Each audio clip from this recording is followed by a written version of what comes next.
Ini adalah nama, bukan nama pohon, tetap nama orang yang buka parit awal itu tadi, namanya Daeng Dabong. Sehingga sebutan kami sekarang tuh Daeng Dabong. Sebetulnya Dabong ini ada punya buku sejarah. Oh ya, sejarah ya. Cuma pada waktu itu sedang saya hubungi.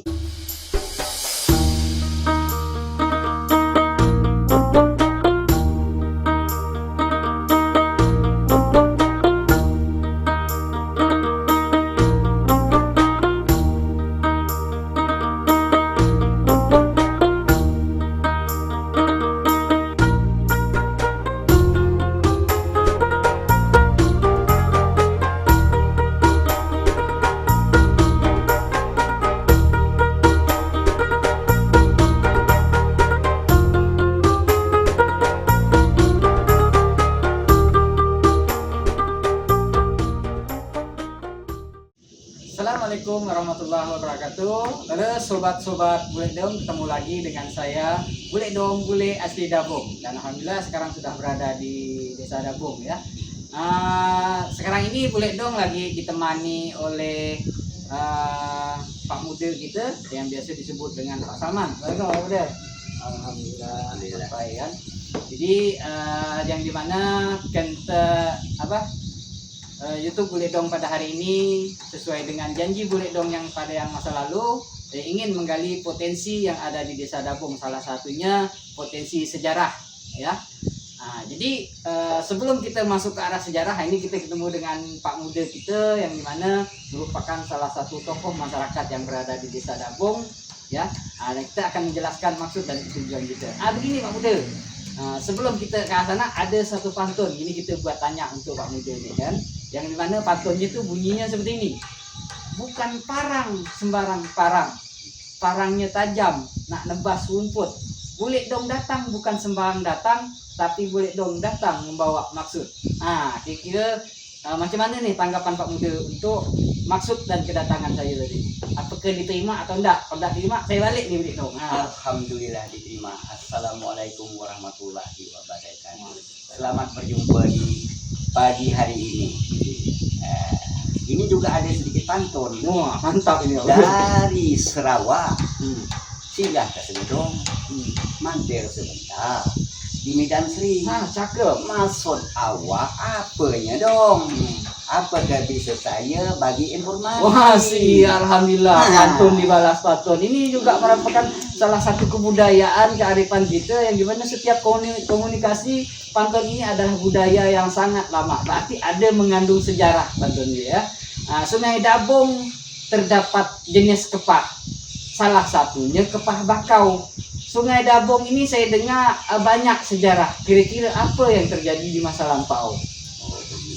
Banyaklah cerita-cerita hal-hal, karena mengingat bahwa di kampung Dabong awalnya kampung, ya sekarang kan dikatakan desa. Tapi kampung Dabong ini dikatakan banyak sejarah yang harus kita gali karena sudah lama terpendam ceritanya tuh. Memang ada punya sejarah. Jadi maksud tujuan tadi itu kami ingin tahu apa yang mau digali. Oh iya gini. Pertama Dabong ini ya disebut nama karena tiap desa atau tempat wilayah atau apapun pasti ada nama ya. Jadi maksud dan tujuan kenapa ini disebut dengan nama Dabong? Oh begitu. Pada awalnya dari satu perjalanan dari sejarah itu tadi, asal mula bernama Muhammad Saleh Juragan Perahu.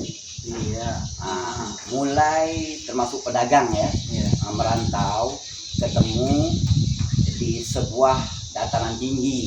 Di sini awal pertama dia sedang buka parit.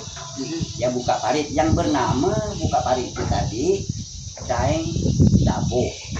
Bukan dinamakan pohon, tapi asal mula nama orang itu Daeng Dabong. Walaupun di daerah Singapura, Malaysia itu ada nama Daeng Dabong asal buka dari parit tadi. Jadi dengan adanya sebutan dari Sulawesi tadi, orang Bugis, jadi sampai disebut merasakan bahwa itu Daeng Dabong. karena sebutan dari mungkin dari lisan atau bagaimana saya pun tak tahu ya. Iya. Nah itu ceritanya, jadi sehingga dabung bukan pohon, tapi Iya. asal mulanya nama orang, walaupun dari daerah Singapura tadi ada yang nama itu, yang buka paling di sana awalnya juga dipindahkan nama ke di sini. Oh, Nah iya, sama iya, jalannya iya. seperti itu. Oh, jadi kalau berbicara masalah nama, kenapa disebut dengan nama dabung tadi itu pembawanya gitu ya? Iya, pembawa Pengikut. Tadi ada Pak Muda katakan yang awalnya itu membangun parit. Seperti yang ada di gitu tadi ini kan ibaratnya kalau dabung ini merupakan suatu pulau, Pak Muda ya. Iya, iya. Pulau yang nanti singgahnya dari ujung laut sana. Yang ingin saya tanyakan ini parit ini setelah yang ada di belakang kita ini, apakah ini merupakan parit awalnya? Ini apakah parit yang memang digali atau parit alamiah atau yang bagaimana yang dimaksudnya parit? Yang pertama yang kita berada di sekarang ini adanya parit awal. Yang dibangun tadi, yang di jembatan, yang di dalam hanya jarak 1 meter buka. Oh gitu. Pada awalnya. Sekarang sudah mencapai hampir 90 meter. Oh iya iya. Jadi dalam pengingatan saya, sekarang juga saya umur udah 60 lebih, ya, memang sudah sebesar sekarang ini. Iya iya. Tidak ada perubahan. Padahal dari awal itu 1 meter. Nah, 1 meter. Nah, waktu kejadian itu, setelah itu dia punya apa namanya pagung, disebut orang kampung itu pagung, ya? Atau artinya apa namanya ini benteng itu pecah. Oh jadi kalau benteng itu disebut pagong. Pagung. Jadi awalnya berarti itu benteng. Jadi kejadian itu pas hari Jumat. Tapi saya tidak tahu tahun berapa dong, cuma cerita dan sejarah tadi yang saya dapat. Cerita dari asal mula dari orang tua tadi kan. Karena apa dikatakan? Dari saat pertama yang nama Muhammad Juragan Saleh tadi, sampai saya sekarang sudah 5 turunan. Oh berarti Pak Muda ini sudah termasuk ke-5 keturunan. Ya, 5 turunan. Dari awal 6 anak, sudah 7 ke cucu. Iya. Nah, sekarang ini ya. Nah, jadi kalau diimbang dengan kota Pontianak itu tidak jauh beda. Nah, umurnya kampung dabung ini tadi. Sekarang sedangkan pimpinan kita sekarang udah 7. Dari mulai penggawa sampai Pak Lurah, kan kepala kampung, kepala lurah, sampai kepala desa. Sampai kepala desa pimpinan. Berarti di dabung ini juga merupakan suatu 7 kepemimpinan yang awalnya disebut sekarang ini kepala desa ya. Kepala desa. Yang awalnya itu penggawa. Penggawa Kepala kampung, terus Pak Lurah, terus Pak Kepala Desa. Oh jadi rentang waktunya seperti itu ya. Jadi yang seperti Pak Muda sampaikan tadi bahwa Pak Muda ini termasuk generasi kelima. Kira-kira seingatan Pak Muda, karena kita tidak tahu sejarah tadi ya. Seingatan Pak Muda dari kecilnya Pak Muda sampai angkatan ke atas tuh kira-kira ada tidak cerita tentang tonggak perjalanan pembangunan desa ini sebelum menjadi sebuah desa sampailah sekarang ini, itu bagaimana gitu ingatan Pak Muda? Memang pada awalnya dari kepala kampung tadi tidak ada dinamakan bantuan dari luar ya, tidak ada itu. Memang dikatakan hanya hasil kampung untuk bangun kampung. Jadi sebanyak gotong royong ya. Mau ke lapangan bikin demo, bikin apa ya, atau dengan cara gotong royong terkembangkan daripada kita di warga.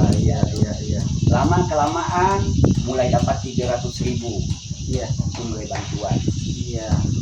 Bantuan itu dari mana tadi informasi bisa bantuan? Dapatnya mungkin dari kecamatan, dari mana-mana, tapi dapat terimanya dari kecamatan 300.000 sampai 300.000, lama-lama 600.000 sampai 800.000 sampai 1 juta.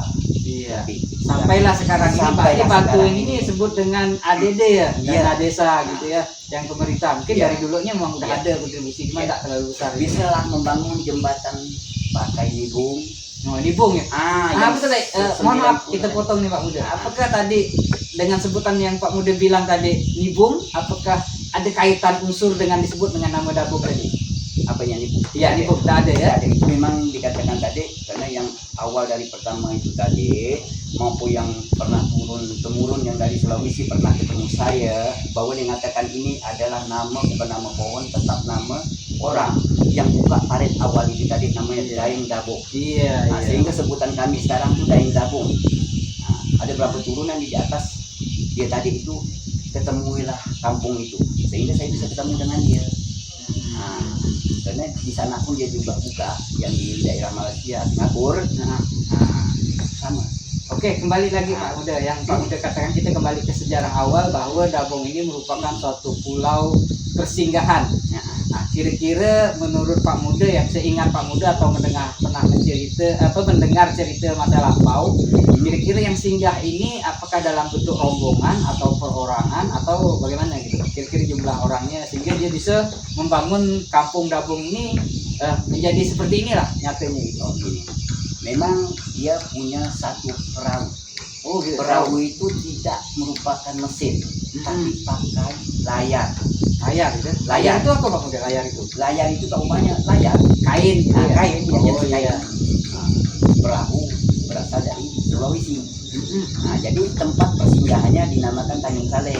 Tanjung Saleh. Tanjung Saleh di, Oh, Tanjung Saleh itu di daerah mana? di utara. Dari Oh, Dabong utara. ini sebelah utara. Oh, disebut nama Tanjung Saleh. Tanjung Saleh karena berkaitan dengan nama dia. Nama tempat juga, persinggahan berarti. dia. Oh, Mungkin seperti di situ lihat cuaca, ya, Mm-mm. lihat air bagaimana bisa lewat atau tidaknya, itu tempat persinggahan. Oh, gitu. Nah, Awalnya persinggahan Dia ya. tempat persinggahan. Ah. Ketemulah dengan dataran tinggi seperti ini tadi. Oh, Sehingga jadi dia- Pulau Dabong ini dataran tinggi, jadi dia nggak segini, masih singgah dulu di sini. gitu. Iya. Oh. Seperti itu. Nah, jadi dengan adanya tujuannya tadi berlayar dan singgah ke Pulau Dabong ini, sehingga dia mengambil keputusan atau kesimpulan ingin menetap di suatu desa Dabong ini, sehingga terbangunlah Dabong seperti ini. Kira-kira ada gambaran enggak motivasi apa dari persinggahan itu sehingga dia tidak melanjutkan lagi perjalanan sehingga dia menetap di desa Dabong tadi? Karena dia awalnya dia bisa bertani, bisa kerja nelayan karena dekat dari pantai. Nah, jadi Juragan Saleh ini, Muhammad Juragan Saleh ini punya turunan ada 4, berkaitan dengan nama 4 sahabat. Nama 4 sahabat. Oh gitu. Ah, Sahabat siapa ya, Pak? Umar, Ali, Usman. Oh, jadi sahabatnya Bahkan, Rasul ya. nama Rasul. Oh, Nah, jadi Rasul. juga kemudian kan di sekitar dia kan, di makam sekitar dia. Jadi 4 turunan ini tadi berpecah lagi lah sampai turun ke bawah. Nah, maka itu sampai kami ini keturunan 5 turunan saya sekarang kan. Nah, ini aku umur saya sudah 60 lebih. 60 lebih ya. 60 lebih. Jadi anak mau cucu tadi sudah 6 ke 7. 7 ya. Sudah 7 turunan. Nah, ceritanya. Oh, ceritanya seperti itu. Ah. Jadi kalau kita mau tarik rata-rata kesimpulan dari batas usia ya Pak Muda ya. Ya, Kalau Pak Muda tadi itu udah berusia katakanlah 60 lebih. ya. Jadi kalau kita ambil rata-rata sekitar 7 turunan kalau turunan, berarti Dabong ini kurang Tiga. lebih berdiri mencapai 300 lebih tahun yang lalu. Tahun yang lalu. Oh iya, 300 tahun. Memang Berarti tidak jauh beda dengan kota Pontianak dan kecamatan Kuku. oh iya. Nah, Kembali lagi ke sejarah masa lampau tadi Pak Muda. iya. Perjalanan dari yang disebut tadi Daeng Juragan Muhammad Saleh melakukan perjalanan ini, apakah memang ada membawa suatu rombongan kerajaan kah atau bagaimana sehingga dia persinggahannya tadi di desa Dabong ini, atau memang pure berdagang ya? Berdagang. Oh ini berdagang. Tidak ada kaitan ke. Tapi pada waktu itu mungkin ketemu, waktu mungkin ada datang dari daerah luar, kan? Nah, mungkin ada ini menjajah atau bagaimana kan? Nah, mungkin di samping itu dia mungkin sudah ada lagi pada waktu itu. Mungkin dari turunan yang 4 anak ini mungkin tidak ada lagi. Sudah turunan ke-4, ke-5-nya baru ketemu dengan ada penjajah. Oh iya. Nah, cuma kadang-kadang ada mungkin ini mau datang atau penyerangan atau itu ini bisa tertutup, tak bisa luas, tak bisa nampak. Pada awalnya kalau niat baik berarti terbuka sungai kan, Terbuka. tapi kalau niatnya agak jelek maka kampung ini bisa tertutup, kelam, tidak nampak apa-apa. Oh iya. Nah, itu mungkin kita tidak tahu di balik itu kan, mungkin entah bagaimana ya, mungkin rumahnya masih dikumpulkan. Iya, Allah ceramah Ta'ala. orang yang membawa tadi itu Iya. dengan caranya ketika ada orang niat jahat untuk untuk singgah di sini, maka pulau ini tak nampak atau Tidak tertutup nampak. atau hanya hutan belantara. Gitu ya. Tidak nampak. Tapi kalau orang punya niat baik, datangi ke Dabong sehingga orang bisa masuk, sehingga ramai. Iya. Saya ambil contoh, karena di Dabong ini kan kita lihat tadi ini terdiri dari berbagai macam suku nih, Pak Budi ya. Iya. Kalau yang di daerah Buledong berada sekarang ini, mayoritas dari pesisir laut ini yang tinggal di sini adalah bersuku Tionghoa. Tionghoa, betul Pak Budi ya? Betul. Tapi apakah Pak Budi bisa menceritakan sedikit awal cerita sejarahnya suku Tionghoa ini juga masuk? Apakah berbarengan nih? Ya. Atau partner bisnis dari Daeng ini tadi berdagang untuk masuk ke dia, sehingga sampailah sekarang ini hidup rukun sesama antara suku Tionghoa dengan Melayu dan lain sebagainya. Dalam pengingatan saya, suku Tionghoa ini awal pertama tidak ada satu orang pun suku Melayu itu berdampingan di sini, berpisah. Suku Melayu di atas, di bawahnya adalah suku Tionghoa. Jadi Tionghoa ini buka dagangan toko-toko atau kedai, sehingga orang kita banyak berbelanja keperluan apa di sungai tadi. Sungai aja ya. Karena jalannya belum bisa seperti ini, hanya jalan di sungai. Hanya lewat kaki, air sedalam apapun tetap belanja. Karena orang kita tuh belum bisa berbuat apa. Karena di sini masih dikatakan orang Tionghoa semua. Lama kelamaan ya, mulai kerjasamanya ada dengan orang Melayu dengan orang Cina tadi itu ada berkaitan lah istilahnya kan, maupun artinya di bidang olahraga, bidang apa di situlah, sehingga kerjasamanya tuh ada, bisa kompak sampai saat sekarang pun juga gitu. Iya. Jadi begini Pak Budi ya, kembali lagi ke cerita awalnya berdiri, karena tadi 300 tahun yang lalu berarti ada beberapa generasi kita ke atasnya, yang dimana sampai sekarang ini Buledong belum bisa mendapatkan informasi yang sebenarnya ya. Awal ceritanya itu hanya cerita dari turun temurun sampai sekarang gitu ya Pak Budi ya. Jadi belum bisa kita dapatkan sebenarnya. Mohon maaf, nanti kita Buledong akan telusuri lagi nih, kira-kira informasi kemana nih. Apakah memang ada suatu buku atau kitab yang dimana ini bisa bisa menimbulkan lagi sejarah? Sebetulnya Dabong ini ada punya buku sejarah. Oh ya, buku sejarah ya. Cuma pada waktu itu sedang saya hubungi, judulnya tidak tahu. Judul buku itu ya, karena dia berdampingan dengan Sultan Sambas. Kalau tahu judulnya insya Allah, karena ada perpustakaan yang ada di pusat itu di mana Pak? Di Jakarta. Ya. Jakarta sudah ada sekarang. Cuma judul buku ini tidak tahu, sehingga susah dicari. Kalau tahu judul buku insya Allah dapat. Karena saya pernah berhubungan orang yang menampung buku ini sudah pernah ke rumah saya. Oh iya, gitu ya. Dia ingin mau membangun bikin rumah. Juga Muhammad Saleh tadi ini, dia pulang dalam sekitar 20 hari lebih, jadi dia meninggal. Dia batal lah yang mau dibangun ini tadi. Karena adik-beradik Juragan Saleh ini ada 3. Salah satunya itu? Yang 2 ini tidak bisa diketahui namanya. Sedang kami istilahnya mau telusuri lah bagaimana caranya kan. Pertama kan Juragan Muhammad Saleh. Kedua ini berada di Meliau ya, di Meliau Kalimantan Barat, Kalimantan Barat juga. Iya, Meliau. Ketiganya di nama Pulau Daeng, sedang Batam ya, kalau Batam. Iya. Nah, ini pernah juga saya dapat cerita, saya pernah juga bertemu dengan orang yang tahu persis. Maka saat sekarang ini saya dipintakan harus berangkat ke Meliau, mau lihat karena namanya itu banyak. Dia tak perlu memutuskan yang mana benarnya. Iya. Jadi maka itu dia hidup tadi.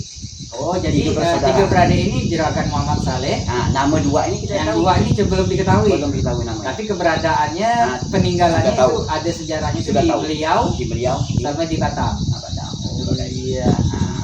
Oke, sobat-sobat Buledong, dengan adanya informasi seperti ini, seperti yang didengarkan tadi, bahwa konon ceritanya ada pusat informasi yang tadi Pak Muda katakan, yaitu berupa buku. Mungkin sobat-sobat Buledong mengenal nama Dabong yang berada di Jakarta. Buledong ingin mohon bantuannya supaya dapat mencari informasi kepada sobat-sobat Bule Dong yang berada di luar sana. Kira-kira ingin menemukan sejarah nama Dabong, nah itu bisa kita gali lah. Jadi informasi pada hari ini belumlah bisa dikatakan 100% sejarah yang sebenarnya, begitu ya Bang Budi ya. Terima kasih banyak. Nah, jadi Bule Dong sampai sini mengucapkan ribuan terima kasih kepada Pak De ya. Iya. Pak De yang disebut dengan Pak De ini Pak De Salman ya. Iya. Pak De Salman ya. Yang disebut dengan Pak De ini apa nih Pak Mude? Nama Pak Itu Mude. hitungan dari awal, along, angah, dan De. Oh iya ya. Dari turunan Long Ngah De. Ah, Long Ngah De. Oke. Terima kasih sebagai Pak Mude, Pak De Salman dengan sebutan Pak De Salman tadi telah memberikan informasi. Semoga ini bermanfaat dan dapat dijadikan sebuah informasi yang positif, wabil khusus untuk Desa Dabong itu sendiri ya, dengan channel YouTube Bule Dong. Jadi sobat-sobat Bule Dong, terima kasih telah menonton YouTube ini, dan jangan lupa untuk mendapatkan informasinya jangan pernah bosan-bosan menonton terus channel YouTube Bule Dong ini, dan terus gali informasi-informasi yang akan diberikan oleh Bule Dong, bule asli Dabong.